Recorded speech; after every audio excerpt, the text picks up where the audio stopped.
My husband forbids me to get a salpingectomy because I won't be a real woman without a fallopian tube. Well, now he's not a husband, because he doesn't have a wife. I and my husband have 2 children together and have been married for 8 years. For those 8 years I've either been on birth control when we were preventing pregnancy or tracking my cycle when we were trying to conceive. Recently we discussed the possibility of being done with children since we have our 2 and the family really feels complete. My husband is in agreement that a 3rd child is off the table for him as well. So with that I thought great. I can bring up sterilization for either him or I. The reason I wanted this is because I've had every form of birth control before and none of them ever left me feeling 100% okay, so I wanted to be done with birth control completely since we both agreed we're done. It's been about 3 months since our talk about more children, so I brought up either getting a vasectomy for him or me getting a salpingectomy, removing my fallopian tubes. What I thought would be a productive conversation completely blew up. He outright refused a vasectomy, and when I was okay with that and said I'd happily get a salpingectomy, he completely flipped his poop on me, screaming at me about how he forbids it from happening and he won't allow me to damage myself like that. I ended up just leaving the conversation and headed to get our kids from school, but on the way I ended up calling my gynecologist to schedule a consultation for the salpingectomy after making sure I won't need my spouse's approval. Update: after getting our children to their school/daycare for the day, I went to our local coffee shop to pick us up each a cup.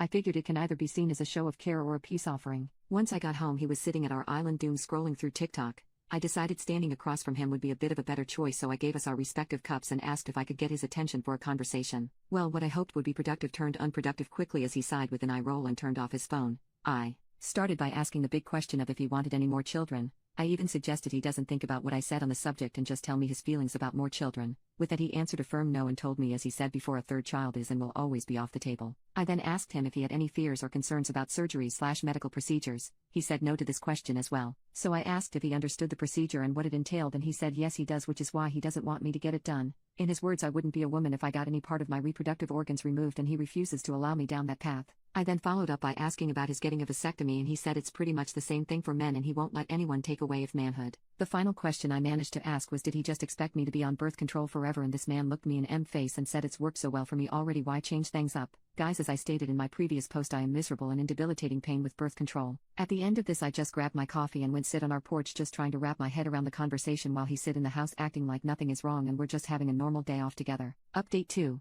So to start, I've been at my sister's with the children all weekend. I told my husband that she was feeling lonely and wanted us to stay over. He believed it, as we usually try to do this once a month. I called off of work Monday so my sister and I can meet with the divorce lawyer that handled her divorce. I'm unsure if divorce will be the path I go down, but I want to get my ducks in a row before laying it all down for my husband. Update 3. To start off with the divorce, I'm finishing up with my lawyer to get the divorce petition written and served to my husband, which should happen before the end of this month. Last I heard from his side with the divorce, he got a lawyer for himself and once served wants all communications going through our lawyers. I finished up sorting through our asset divisions and making a custody plan, so my lawyer has that ready to be sent over to his lawyer for any questions or concerns about it. I'm sure there will be a bit of back and forth until an agreement is met. Next, an update about the children. They now know we are separating and going through a divorce. While initially they were very upset with the news, things kind of settled and became accepted. They are in therapy individually and us as a family, so I'm hoping that stays help them. My husband has been having them about 1 day a week, usually Saturday during the day, as he expresses inability to handle them alone at night. I try to communicate with him on the happening in the kids' life such as school and extracurriculums, but he keeps pushing me to communicate through his mom.